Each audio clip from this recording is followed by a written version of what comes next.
సంపన్నురా స్తుతిగానాల వారసురా జీవింతును నిత్యము నీ నీడలో ఆస్వాదింతును నీ మాటల మకరందము జీవింతును నిత్యము నీ నీడలో ఆస్వాదింతును నీ మాటల మకరందము సుగురా సంపన్నురా యేసయ్యా నీతో జీవించగానే నా బ్రతుకుగా మారేను లేదే యేసయ్యా నీతో జీవించగానే నా బ్రతుకుగా మారేనులే నాట్యమాడెను నా అంతరంగము ఇది రక్షణానంద భాగ్యమే నాట్యమాడెను నా అంతరంగము ఇది రక్షణానంద భాగ్యమే సుగుణాల సంపన్నుడా స్తుతిగానాల వారసుడా జీవింతును నిత్యము నీ నీడలో ఆస్వాదింతును నీ మాటల మకరందము జీవింతును నిత్యము నీ నీడలో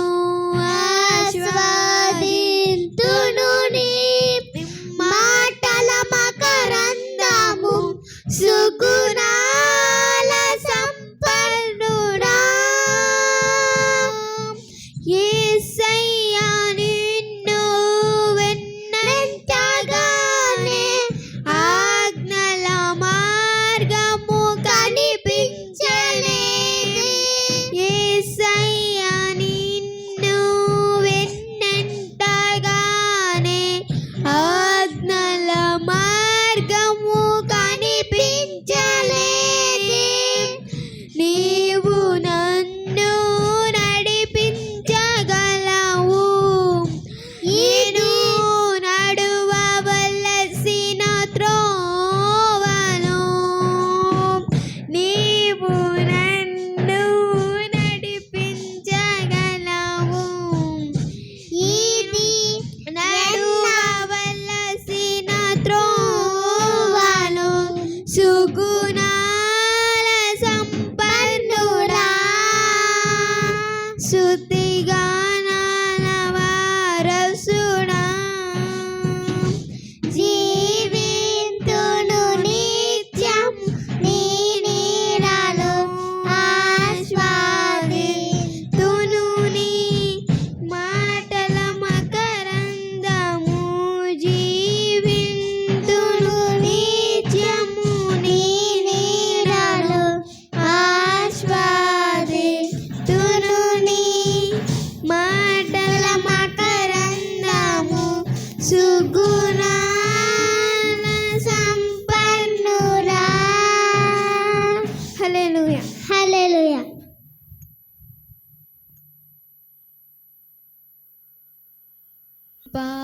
కృపాతిశయమును అనునిత్యము నీ కృపాతిశయమును అనునిత్యము నే కీర్తించేద తరతరములకు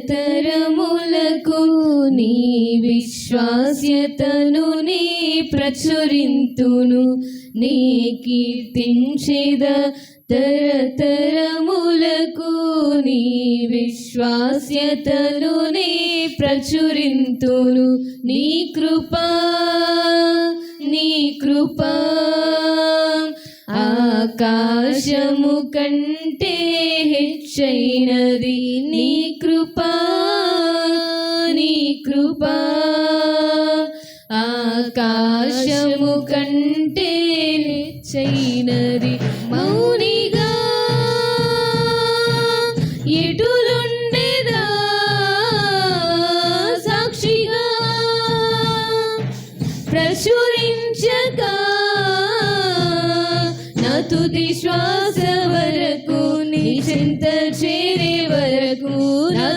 శ్వాస వరకు నీ చెంత చేరే వరకు ఇంకా బ్రతికి ఉన్నానంటే కేవలము నీ కృపా.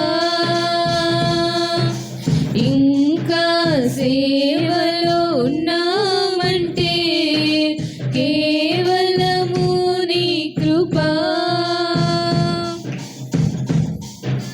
ఏ మంచితనము లేకున్నను, ఏ మంచితనము లేకున్నను కొనసాగించినది నీ కృప. నిలబెట్టుకున్నది నీ కృప, నీ కృప, నీ కృప. ఆకాశము కంటే హెచ్చైనది నీ కృప, నీ కృప. ఆకాశము కంటే హెచ్చైనది. మౌనిగా ఎటులుండేదా సాక్షిగా ప్రచురించక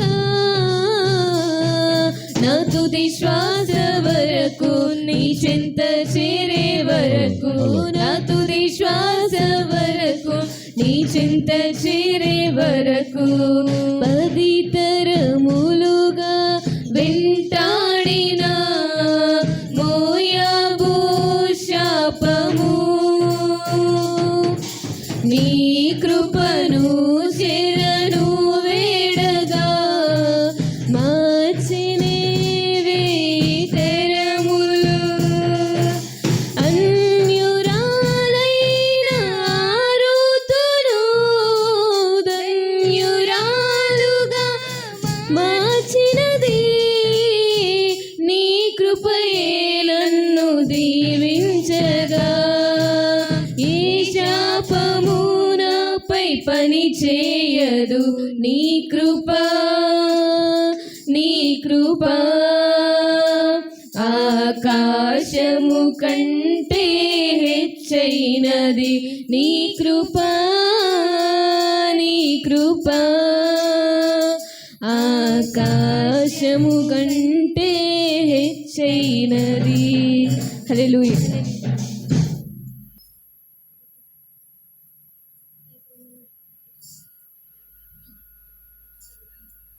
యెహోవా నా దేవా నీ దయలో కాయుమా.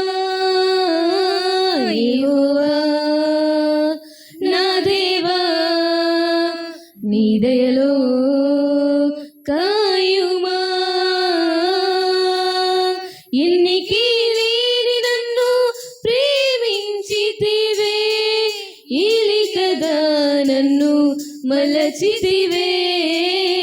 ఎన్నికి లేని నన్ను ప్రేమించితివే, ఏలికగా నన్ను మలచితివే.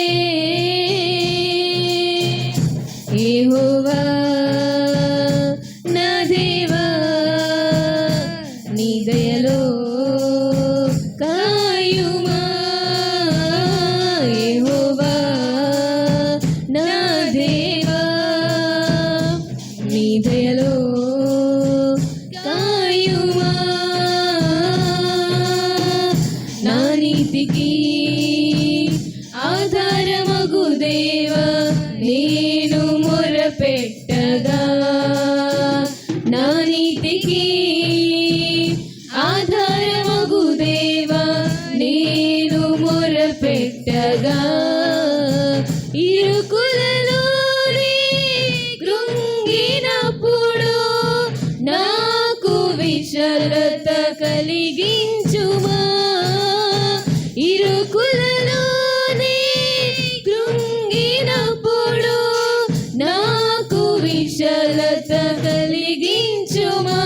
నన్ను కరుణించుమా, నాపై కృప చూపుమా.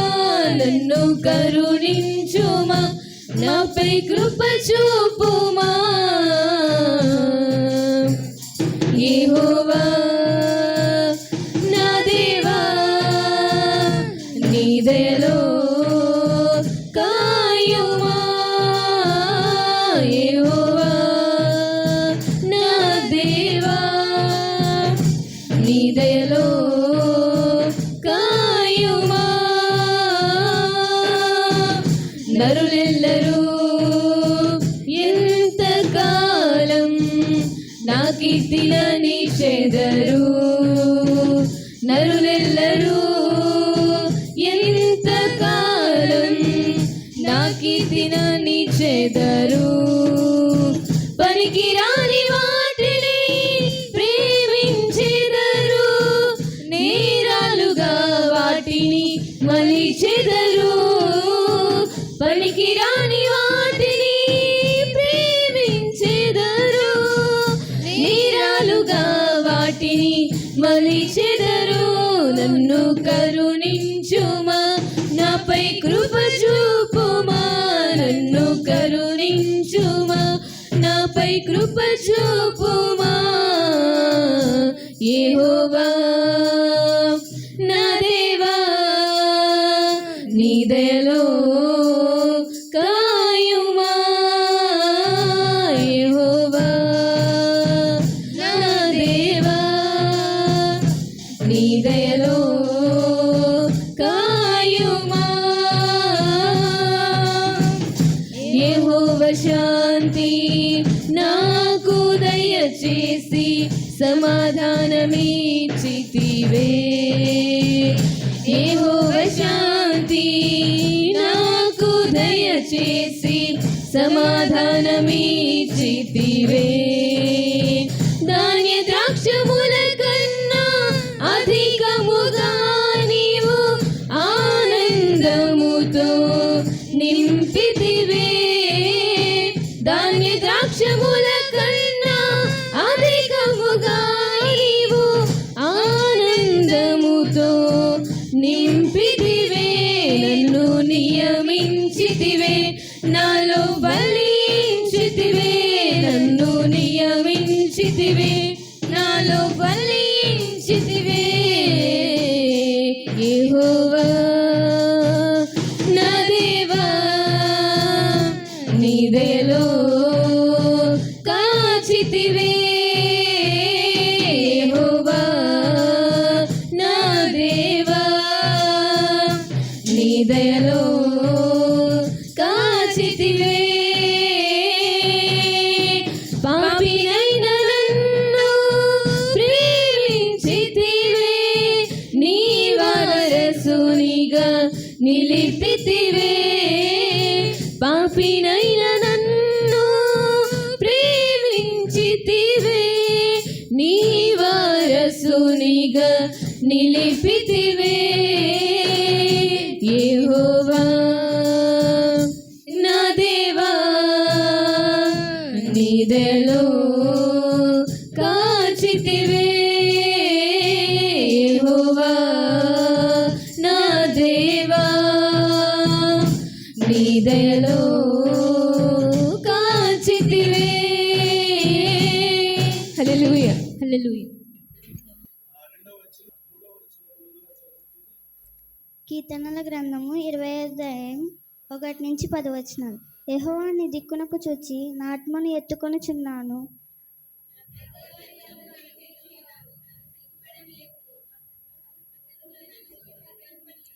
నీ కొరకు కనిపెట్టు వారిలో ఎవడును సిగ్గునందడు హేతువులు లేకుండానే ద్రోహము చేయవారు సిగ్గునందురు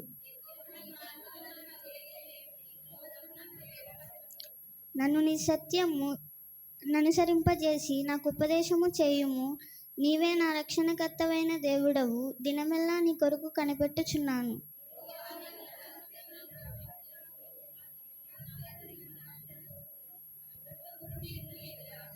నా బాల్య పాపములను నా అతిక్రమములను జ్ఞాపకము చేసుకొనుము యెహోవా నీ కృపను బట్టి నీ దయ చెప్పున నన్ను జ్ఞాపకములో నుంచుకొనుము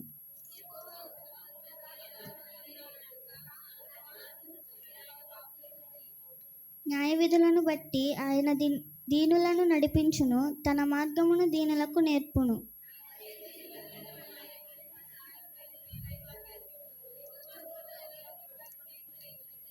చిన్న వాక్యం దేవుని దీవించిన గాక. సిలువ చెంత చేరిన నాడు కలుషములను కడిగి వేయు. సిలువ చెంత చేరిన నాడు కలుషములను కడిగి వేయు. పలువలెను శిలావలెను, పలువలెను శిలావలెను, సిద్ధపడిన భక్తుల చూచి, సిద్ధపడిన భక్తుల చూచి. సిలువ చెంత చేరిన నాడు కలుషములను కడిగి వేయు.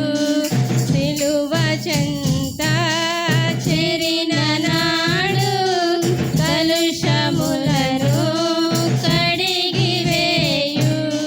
కొండలాంటి బండలాంటి మొండి హృదయం మండించు. కొండలాంటి బండలాంటి మొండి హృదయం మండించు. పండియున్న పాపులనైనా, పండియున్న పాపులనైనా పిలచుచుండే పరము చేరా, పిలచుచుండే పరము చేరా. సిలువ చెంత చేరిన నాడు కలుషములను కడిగి వేయు. సిలువ చెంత చేరిన నాడు కలుషములను కడిగి వేయు. 100 గొర్రెల మందలో నుండి ఒకటి తప్పి ఒంటరియాయే. 100 గొర్రెల మందలో నుండి ఒకటి తప్పి ఒంటరియాయే. 99 గొర్రెల విడచి, 99 గొర్రెల విడచి, ఒంటరి అయిన గొర్రెను వెదకెన్, ఒంటరి అయిన గొర్రెను వెదకెన్. సిలువ చెంత చేరిన నాడు కలుషములను కడిగి వేయు. సిలువ చెంత చేరిన నాడు కలుషములను కడిగి వేయు. తప్పిపోయిన కుమారుండు తండ్రిని విడచి తరలిపోయే. తప్పి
వార్త 19వ అధ్యాయము 41వ వచనము. ఆయన పట్టణమునకు సమీపించినప్పుడు దానిని చూచి దాని విషయమై ఏడ్చి, నీవును నీ దినమందైనను సమాధాన సంబంధమైన సంగతులను తెలుసుకొనిన ఎడల నీకెంతో మేలు, కానీ ఇప్పుడవి నీ కన్నులకు మరుగు చేయబడుచున్నవి. ప్రభువు నిన్ను దర్శించిన కాలము నీవు ఎరుగనంటివి గనుక నీ శత్రువులు నీ చుట్టూ గట్టు కట్టి ముట్టడి చేసి అన్ని ప్రక్కలను నిన్ను అరికట్టి నీలో ఉన్న నీ పిల్లలతో కూడా నిన్ను వేల కలిపి నీలో రాతి మీద రాయి నిలిచియుండనియని దినములు వచ్చునని చెప్పాను. 44 దేవుడి వాక్యం దీవించు. సమయం ఇచ్చిన పాస్టర్ గారికి నా హృదయపూర్వక వందనాలండి. యోబు గ్రంథము 15వ అధ్యాయం 4 నుంచి చదువుకుందామండి. నీవు భయభక్తులను వ్యర్థము చేయుచున్నావు, దేవుని గూర్చిన జ్ఞానమును ఏనపరచుచున్నావు. నీ మాటల వలన నీ పాపము తెలియబడుచున్నది, వంచకుల పలుకులు నీవు పలుకుచున్నావు. నేను కాదు, నీ మాటలే నీ దోషమును స్థాపించుచున్నవి, నీ పెదవులే నీ మీద సాక్ష్యం పలుకుచున్నవి. దేవుడి చిన్న వాక్యం దీవించింది గాక. రాజుల రాజై త్వరగా వచ్చుచుండే, యేసురాజు రాజుల రాజై త్వరగా వచ్చుచుండే, త్వరగా వచ్చుచుండే, త్వరగా వచ్చుచుండే. హోసన్నా జయమే, హోసన్నా జయమే, హోసన్నా జయ మనకే, హోసన్నా జయ మనకే. యేసు రాజు రాజుల రాజై త్వరగా వచ్చుచుండే. యోర్దాను ఎదురైనా ఎర్ర సంద్రము పొల్లి పొల్లినా, యోర్దాను ఎదురైనా ఎర్ర సంద్రము పొంగి పొల్లినా, భయము లేదు జయము మనదే, భయము లేదు జయము మనదే. విజయ గీతము పాడెదము, విజయ గీతము పాడెదము. హోసన్నా జయమే, హోసన్నా జయమే, హోసన్నా జయ మనకే, హోసన్నా జయ మనకే.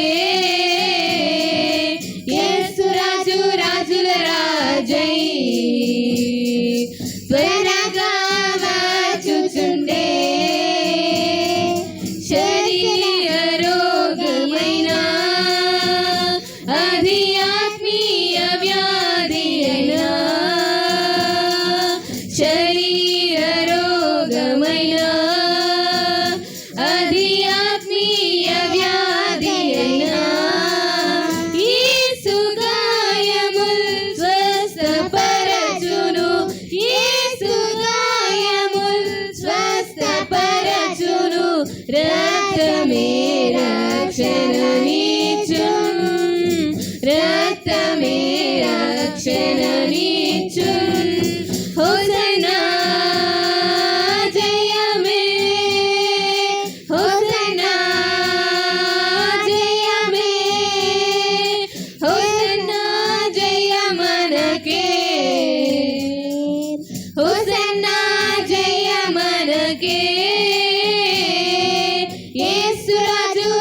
ఎందులకు నాపై ఈ ప్రేమ, అంత దయా స్వామి నామదికి, ఎందులకు నాపై ఈ ప్రేమ, అంత దయా స్వామి నామదికి, అందులకే భయముంది తిని, అందులకే భయముంది తిని, బాసిల్లెన్నో సిలువల్లో పాపక్షమా, యేసు ప్రభుని దివ్యక్షమా, బాసిల్లెన్నో సిలువల్లో పాపక్షమా. దేవుని యొక్క గ్రంథములో నుండి లూకా సువార్త 19వ అధ్యాయము 41 నుంచి 44 వచనాలు ధ్యానము చేద్దాం. దేవుని గ్రంథములో నుండి, ఆయన పట్టణమునకు సమీపించినప్పుడు దాని చూచి దాని విషయమై ఏడ్చి, నీవును ఈ దినమందైనను సమాధాన సంబంధమైన సంగతులను తెలుసుకొనిన ఎడల నీకెంతో మేలు, గాని ఇప్పుడవి నీ కన్నులకు మరుగు చేయబడి ఉన్నవి. ప్రభువు నిన్ను దర్శించిన కాలము నీవు ఎరుగకుంటివి గనుక నీ శత్రువులు నీ చుట్టూ గట్టు కట్టి ముట్టడి వేసి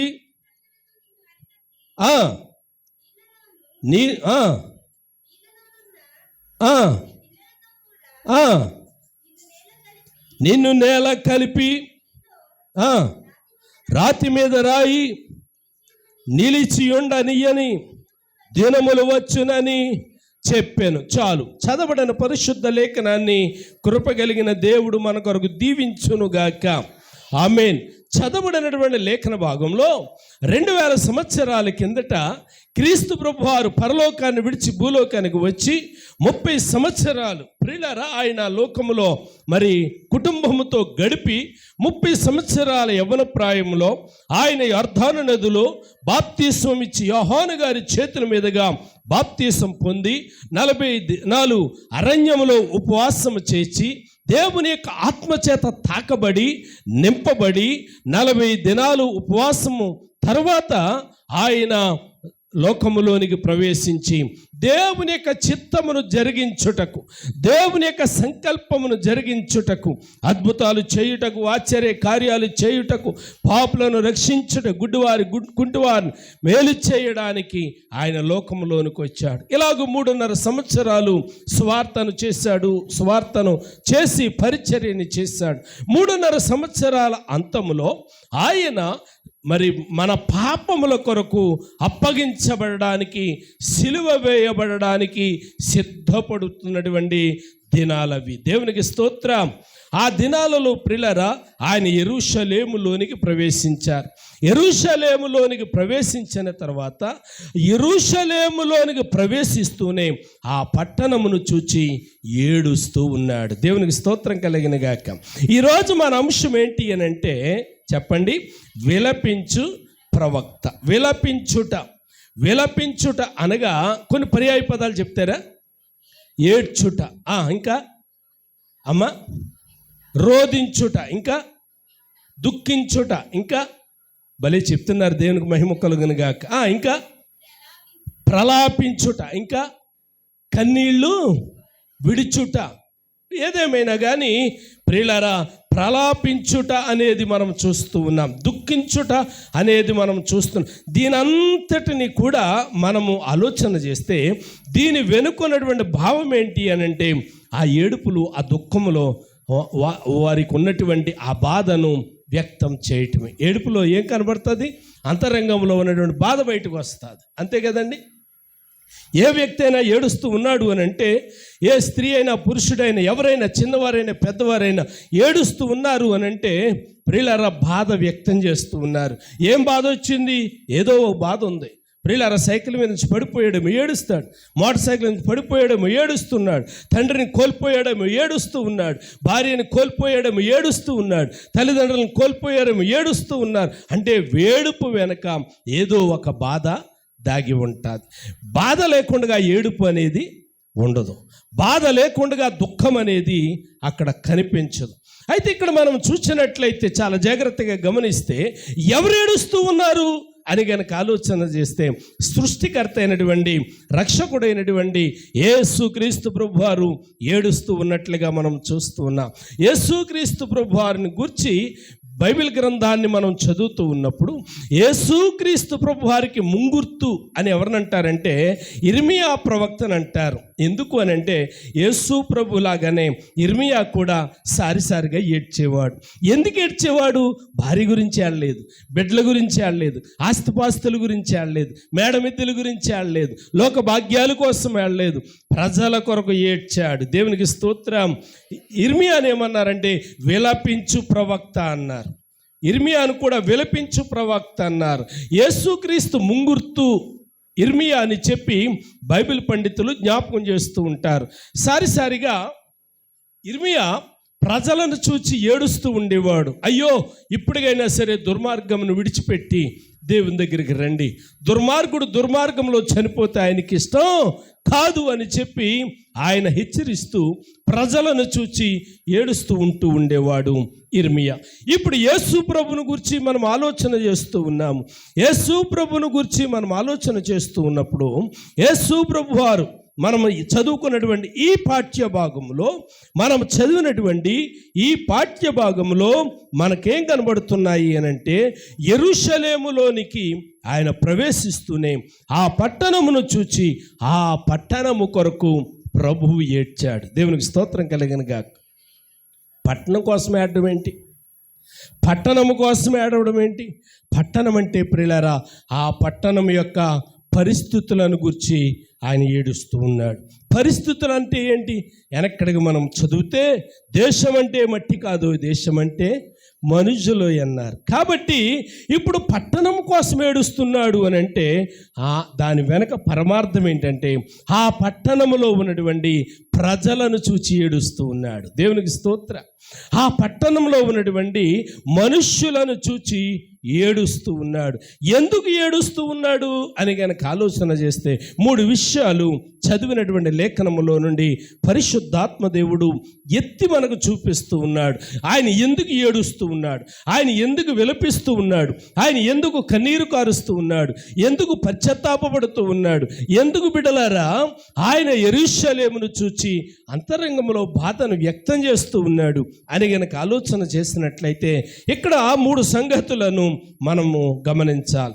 ఏంటి ఆ సంగతులు అని అంటే మొదటి సంగతి ప్రియులారా యెరూషలేములో ఉన్నటువంటి ప్రజలు సమాధానకరమైనటువంటి సంగతులను గ్రహించకపోతూ ఉన్నారు. అంటే యేసుక్రీస్తు ప్రభు వారు ఎందుకు వచ్చారో, అసలు యేసు ఎవడో ఆయనను గుర్తించలేకపోతూ ఉన్నారు.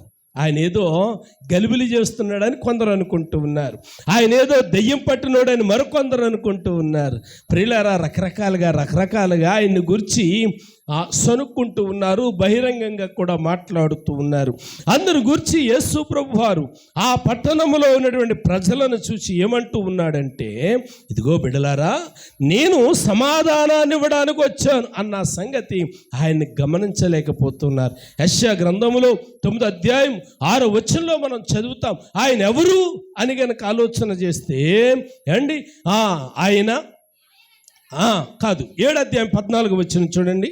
7:14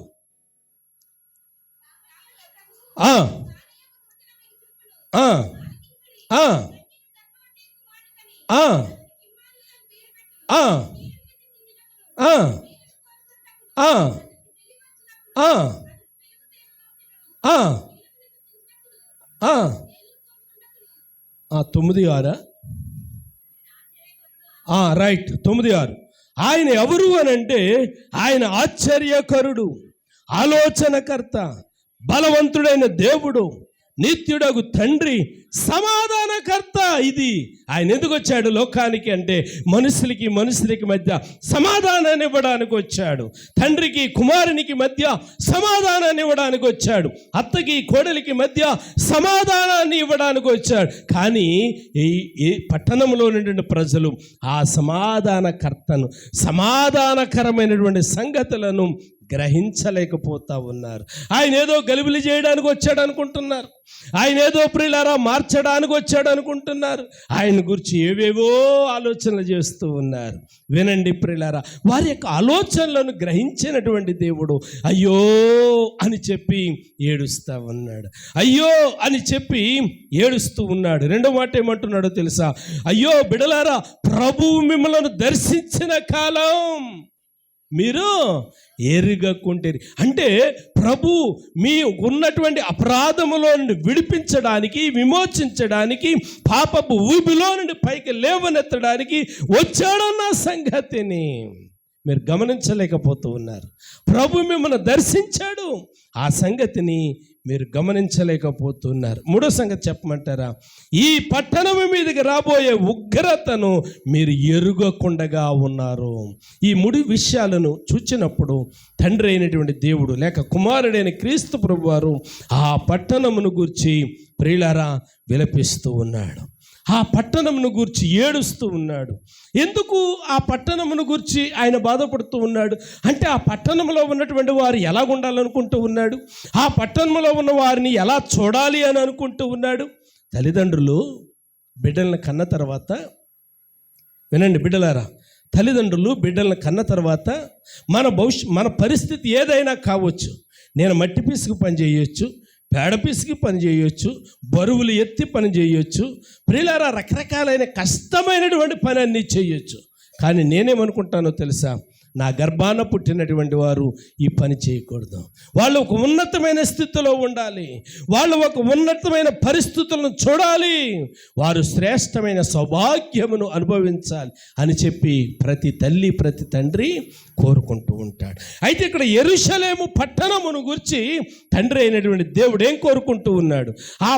ఆ ప్రజలు ఎలాగుండాలి అని చెప్పి ఆయన కోరుకుంటూ ఉన్నాడు. ఇక్కడ మనం చదువుతూ ఉన్నాము. వీళ్ళు ఎలాగున్నారు? ప్రియులారా, సమాధానకరమైన సంగతులను గ్రహించలేని వారుగా ఉన్నారు. ప్రభు వారిని దర్శించిన కాలమును గ్రహించలేకుండా ఉన్నారు. ఆ పట్టణం మీదకి రాబోతున్నటువంటి ఉగ్రతను గ్రహించలేని వారుగా ఉంటూ ఉన్నారు. మరి ఎలాగుండాలని ఆయన కోరుకుంటూ ఉన్నాడు? వారు ఎలాగుండాలి అని ఆయన ఆశిస్తూ ఉన్నాడు? ఒకసారి ద్వితీయోపదేశకాండము 12వ అధ్యాయం, ద్వితీయోపదేశకాండం 12వ అధ్యాయం 5వ వచనాన్ని చదివితే ఇలాగు వ్రాయబడి ఉంది. నీ దేవుడైన యెహోవా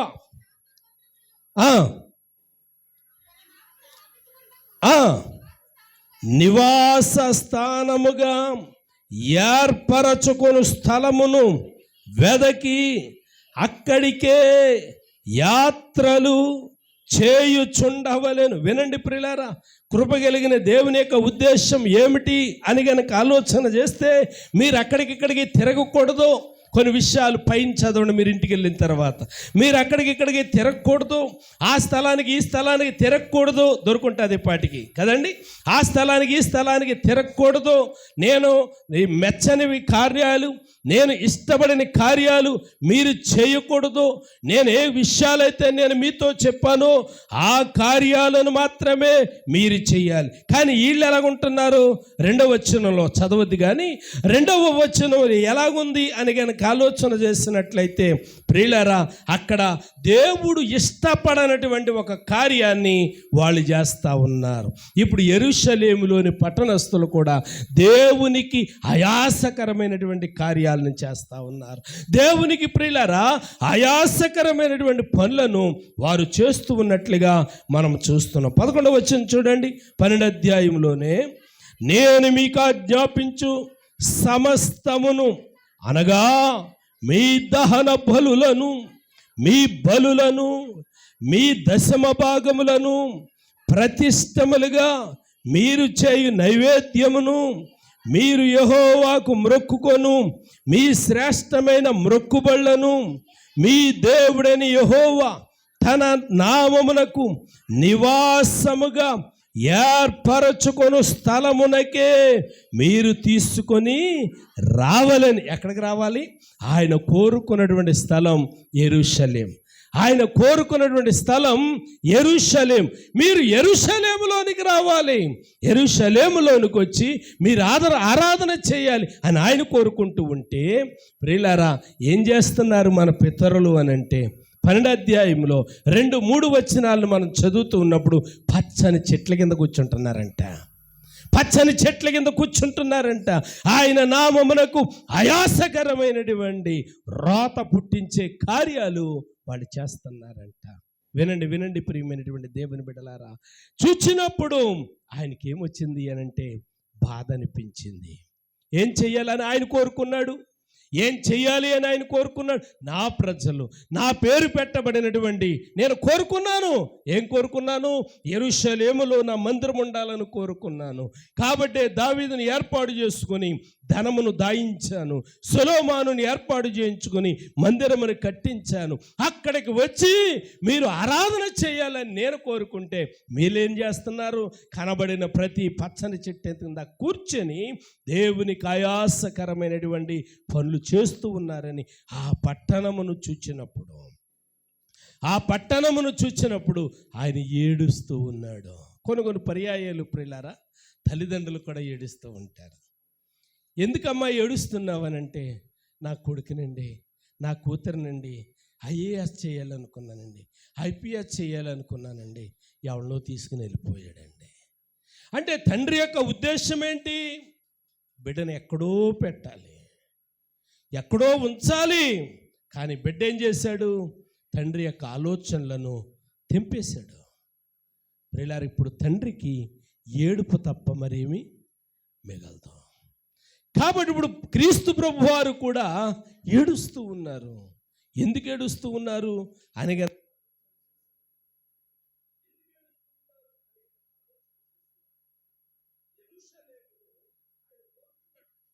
యెరూషలేములో ఆయన కోరుకున్నాడు. యెరూషలేములో ఆరాధన ఉండాలని కోరుకున్నాడు. యెరూషలేములో ప్రార్థన జరగాలని కోరుకున్నాడు. ఏదైనా సరే అక్కడే జరగాలి. 12వ వచనంలో చదివాం కదా, 11వ వచనంలో చదివాం కదా, ఆరాధన అక్కడే జరగాలి, నైవేద్యం అక్కడే జరగాలి, బలులు అక్కడే జరగాలి, నువ్వు అర్పించే దశమ భాగాలు కూడా అక్కడికే తీసుకురావాలి. కానీ వీళ్ళు ఎక్కడికి వెళ్తున్నారు? ఆయనకు ఆయాసము కలిగించే పచ్చని చెట్ల కిందకి వెళ్తా ఉన్నారు. కాబట్టి ఆ పట్టణమునకు రాగానే దాని మీదికి రాబోతున్నటువంటి ఉగ్రతను గుర్తించినటువంటి దేవుడు ఆ ప్రజల కోసం కన్నీరు కారుస్తూ ఉన్నాడు. దేవునికి స్తోత్ర, హల్లెలూయా, హల్లెలూయా. ఆ పట్టణం కోసం ప్రియులారా, తండ్రి యొక్క చిత్తములో ఉన్నటువంటి కొన్ని ఉద్దేశాలు నేను మీ కొరకు జ్ఞాపకం చేయాలి అని చెప్పి ఇష్టపడుతూ ఉన్నాను. దినవృత్తాంతముల 2వ గ్రంథం 36వ అధ్యాయం, దినవృత్తాంతముల 2వ గ్రంథం 36వ అధ్యాయము 23వ వచనంలో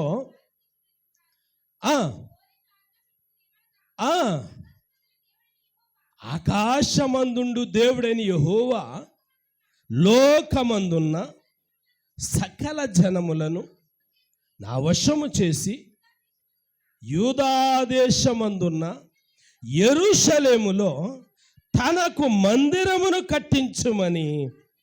వినండి, దేవుని చిత్తం ఏంటో తెలుసా?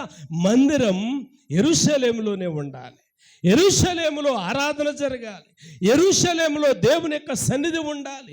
యెరూషలేములో ఆయన మహిమ కనబడాలి అని ఆయన కోరుకున్నాడు. కానీ యెరూషలేములో ఉన్నటువంటి ప్రజలు ఏం చేస్తూ ఉన్నారు అని అంటే, ప్రియులారా, సమాధాన కారకుడైనటువంటి క్రీస్తు ప్రభు వారిని గుర్తించలేకపోతూ ఉన్నారు. ఆ పట్టణం మీదకి రాబోతున్నటువంటి ఉపద్రవమును గుర్తించలేకపోతున్నారు. దానిని మలినము చేస్తూ ఉన్నారు. ఆయన ఏమనుకుంటూ ఉన్నాడు? ఆ పట్టణము పరిశుద్ధ పట్టణముగా ఉండాలనుకుంటున్నాడు. యోవేలు గ్రంథం 3వ అధ్యాయం 17వ వచనములో యోవేలు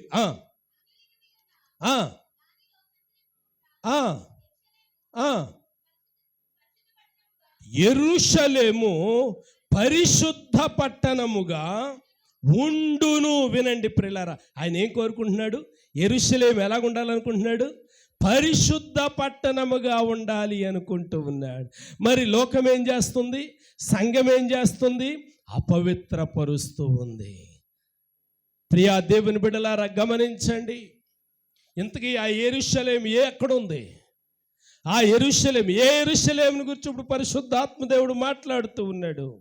ప్రియులారా, ఇజ్రాయేలు దేశంలో ఉన్నటువంటి యెరూషలేమును గురించి మాత్రమే మాట్లాడుతున్నాడా, లేకపోతే మరేదైనా యెరూషలేమును గురించి మాట్లాడుతున్నాడంటే, ఈ రాత్రి మనం గమనించవలసిన విషయం ఏంటంటే, ఇజ్రాయేలు దేశంలో ఉన్నటువంటి యెరూషలేము పట్టణంలో ఆయన సంచరిస్తూ ఉన్నప్పటికీ ఆయన యెరూషలేమును గురించి మాట్లాడుతున్నాడంటే, నీ హృదయం అనే యెరూషలేమును గురించి ఆయన మాట్లాడుతూ ఉన్నాడు. దేవునికి స్తోత్ర.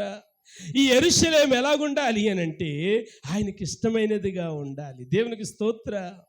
ఎందుకంటే ఈ యెరూషలేము ఆయనకి ఏమై ఉంది? ఆలయమై ఉంది. దేవునికి స్తోత్రం కలుగును గాక. ఈ యెరూషలేము ఆయనకు ఆలయం ఉంది కాబట్టి ఈ యెరూషలేముని ఆయన ఎలా చూస్తున్నాడు అని అంటే, పరిశుద్ధ పట్టణముగా ఉండాలని ఆయన కోరుకుంటూ ఉన్నాడు.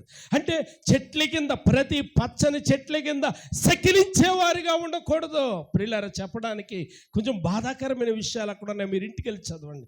ద్వితీయోపదేశకాండం 12వ అధ్యాయంలో 1 నుంచి ప్రియులారా కొన్ని విషయాలు చదివితే చెప్పడానికి బాధాకరమైనటువంటి విషయాలు అక్కడ కనబడుతూ ఉన్నాయి. ప్రతి పచ్చని చెట్టు కింద సకిలిస్తూ ఉన్నారట. అంటే దేవునికి ఆయాసకరమైనటువంటి కార్యములు చేస్తూ ఉన్నారు, ఇష్టమలేనటువంటి కార్యాలు చేస్తూ ఉన్నారు. అందుకే కృప కలిగిన దేవుడు ఆ పట్టణాన్ని చూచినప్పుడు, ఆ పట్టణంలో ప్రవేశించినప్పుడు ఆయన కన్నీరు కారుస్తూ ఉన్నాడు. అందుకు కన్నీరు కారుస్తూ యెరూషలేమును గూర్చి కీర్తనాకారుడు ఇలాగంటాడు. 122వ కీర్తనలో 122వ కీర్తన 6వ వచనంలో, అమ్మా, యెరూషలేము యొక్క క్షేమము కొరకు ప్రార్థన చెయ్యుడి. వినండి బిడ్డలారా, యెరూషలేము యొక్క క్షేమం కోసం ఏం చెయ్యాలి? ప్రార్థన చెయ్యాలి. ప్రార్థన చెయ్యాలి. దాని క్షేమమేమి క్షేమమగునుగాక అన్నాడు. దాని సంతోషం మీ సంతోషమగునుగాక అన్నాడు. ప్రియులారా, ఈ యెరూషలేము బాగుంటే మనం బాగుంటాం. ఈ యెరూషలేము బాగుండాలి. ఈ యెరూషలేము బాగుంటే, ఈ దేవాలయం, ఈ హృదయం బాగుంటే ప్రియులారా, ఆయన కృప మన మీద నిలుస్తుంది, ఆయన అభిషేకం మన మీద నిలుస్తుంది, ఆయన కృప ప్రసన్నత మన మీద నిలవాలి అని అంటే ఈ హృదయం అనే ఆలయం ఎలా ఉండాలట? పరిశుద్ధ పట్టణముగా ఉండాలి. అది పరిశుద్ధ పట్టణముగా ఉండాలి అని అంటే దానికోసం మనం ఏం చెయ్యాలి? ప్రార్థన చెయ్యాలి. దేవునికి స్తోత్ర. దానికోసం ఎప్పుడైతే ప్రార్థన చేస్తావో ప్రియులారా, మనం బాగుంటాం, మన కుటుంబం బాగుంటుంది, మన బిడ్డలు బాగుంటారు, మన గ్రామం బాగుంటుంది, మన సంఘం బాగుంటుంది, మన దేశం బాగుంటుంది. సమయానికి ప్రియులారా శీతోష్ణములు కలుగుతాయి, సమయానికి ఋతువుల ప్రకారం వర్షాలు పడతాయి. యెరూషలేమును గురించి ఆయన ప్రియులారా ఒక అద్భుతమైన మాట 11వ అధ్యాయం అనుకుంటాను, ద్వితీయోపదేశకాండంలో 11వ అధ్యాయము 11వ వచనంలో అనుకుంటాను, ఒక అద్భుతమైనటువంటి మాట ఆయన జ్ఞాపకం చేస్తున్నాడు. అమ్మా,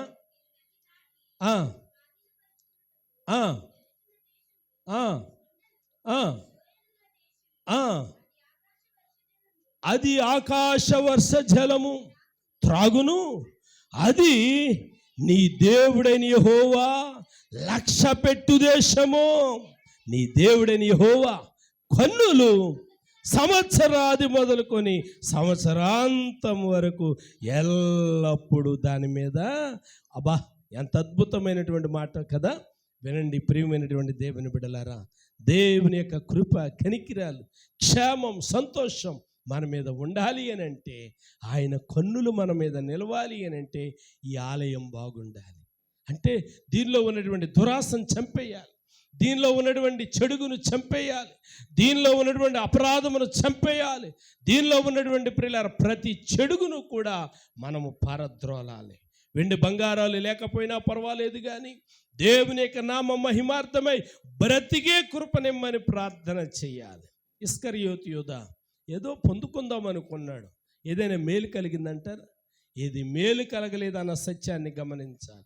ఎలీషా దగ్గర ఉన్నటువంటి గెహాజీ ఏదో పొందుకోవాలని ప్రాకులాడాడు. ఏదైనా మేలు కలిగిందంటారా? ఏదైతే ప్రియులారా ఆ నయమాన్ అనేవాడు విడిచినది ప్రియులారా ధరించుకోవడం తప్ప. ఈ ఇస్కరియోతు యూదా ప్రియులారా దా పాప ఫలితము ఏదో పొందుకుందాం అనుకున్నాడు, కానీ దాని ఫలితం మరణమే తెచ్చుకున్నాడు. కాబట్టి ఈ రాత్రి కృపగలిగిన దేవుడు జ్ఞాపకం చేస్తున్నాడు, అయ్యో యెరూషలేము పట్టణమా, సమాధానకరమైన సంగతులను తెలుసుకుపోవటం చాలా దురదృష్టకరం. ఈ పట్టణం మీదకి రాబోతూ ఉన్నటువంటి ఉపద్రవమును ఎరగకుండుట చాలా దురదృష్టకరం. ఎందుకో తెలుసా ప్రియా దేవుని బిడ్డలారా, దాని గురించి నువ్వు గుర్తించలేకపోతున్నావు. ఆ పట్టణమును గురించి గుర్తించాలి, ఆ ఆలయమును గుర్తించాలి. దాంతో మనం ఎలాగుండాలి అని అంటే యెషయా గ్రంథములు ఎలాగంటాడు, 40 అధ్యాయం 2వ వచనంలో యెరూషలేముతో ప్రేమగా మాట్లాడు. యెరూషలేముతో ఎలా మాట్లాడాలంటమ్మా? ప్రేమగా మాట్లాడాలి. ప్రేమ దేనికి గుర్తు? సమాధానానికి గుర్తు. ప్రేమ దేనికి గుర్తు? ఆశీర్వాదానికి గుర్తు. ప్రేమ దేనికి గుర్తు? ప్రియా దేవుని బిడ్డలారా, సంతోషమునకు గుర్తు. కృప కలిగిన దేవుడు జ్ఞాపకం చేస్తూ ఉన్నాడు, యెరూషలేముతో ప్రేమగా మాట్లాడాలి. ఎందుకని దానితో ప్రేమగా మాట్లాడాలి? మత్తయి సువార్తలో 5వ అధ్యాయము 35వ వచనంలో ఇలా వ్రాయబడి ఉంది.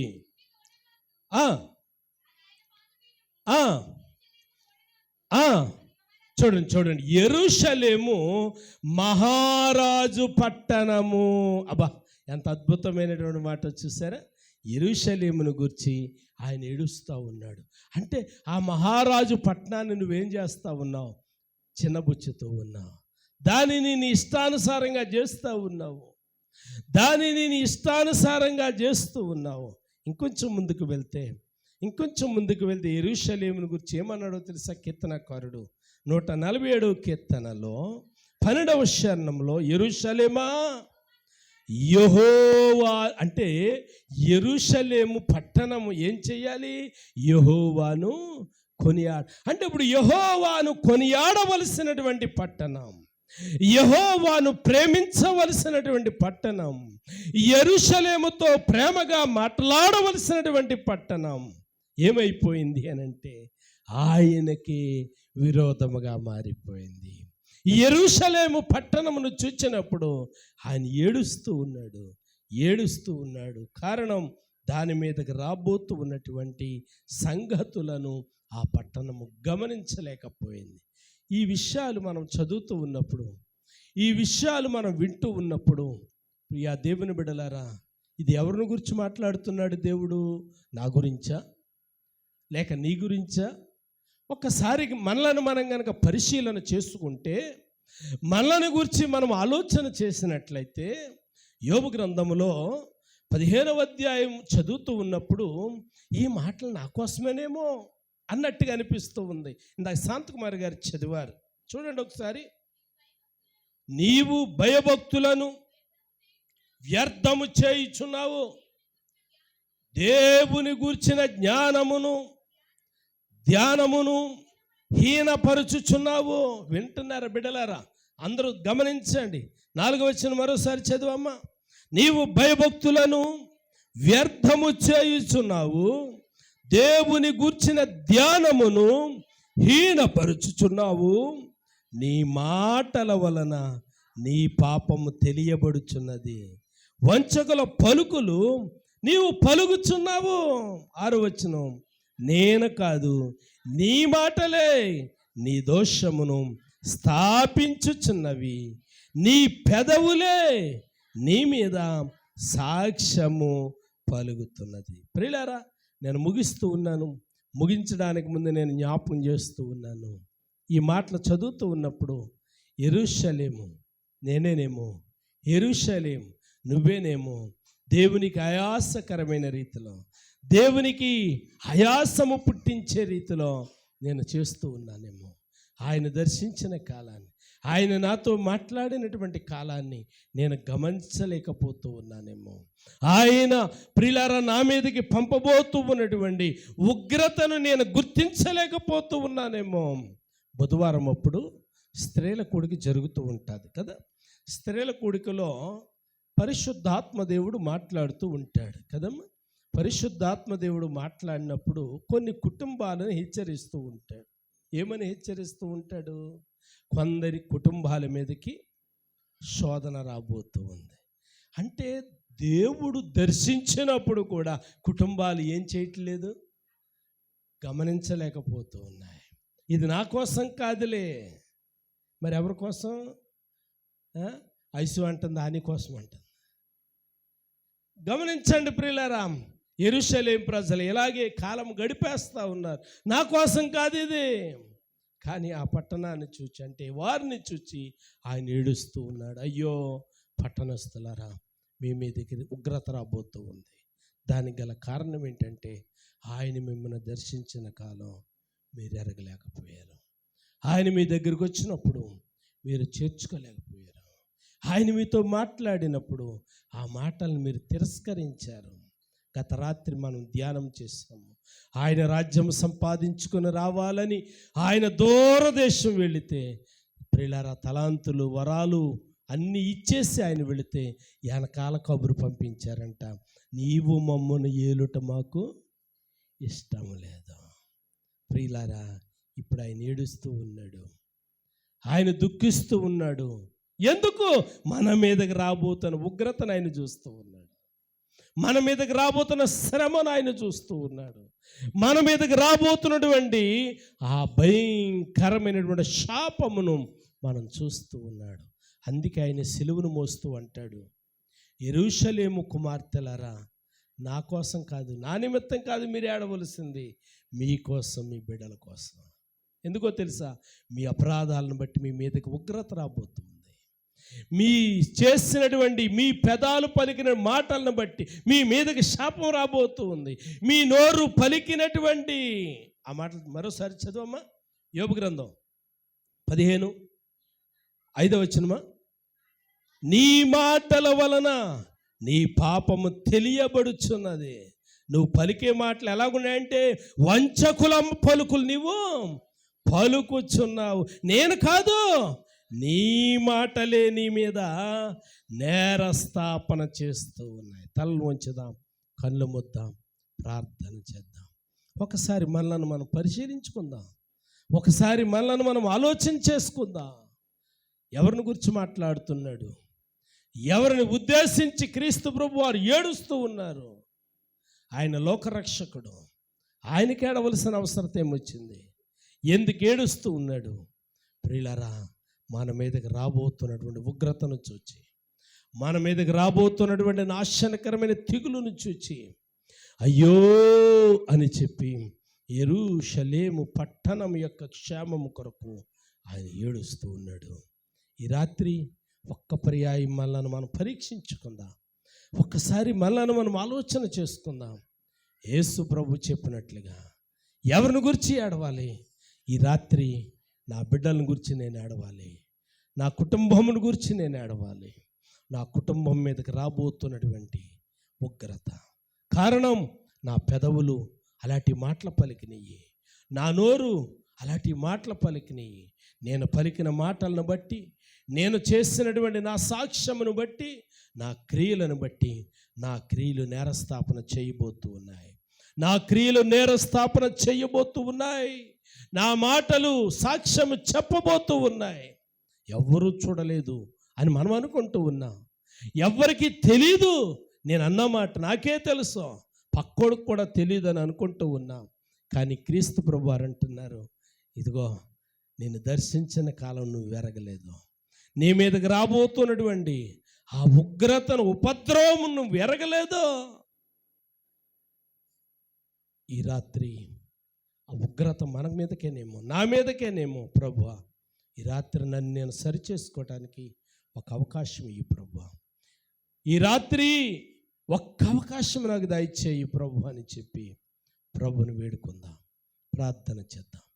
పరిశుద్ధుడైన మా తండ్రి, గనుడైన మా ప్రభువా, మహోన్నతుడా, నీ శ్రేష్టమైన ఘనమైన మిక్కిలి విలువైన ఉన్నతమైన నామమునకు వందనాలు స్తోత్రాలు చెల్లిస్తూ ఉన్నాను.